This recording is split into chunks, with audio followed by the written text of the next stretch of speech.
بسم اللہ الرحمن الرحیم۔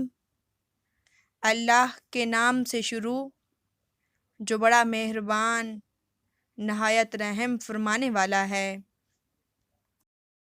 حضرت ابو ہریرہ رضی اللہ تعالی عنہ سے روایت ہے کہ حضور نبی اکرم صلی اللہ علیہ وآلہ وسلم نے فرمایا، بتاؤ اگر تم میں سے کسی کے دروازے پر ایک نہر ہو جس میں وہ ہر روز 5 مرتبہ غسل کرے تو کیا اس کے بدن پر کچھ میل باقی رہے گا؟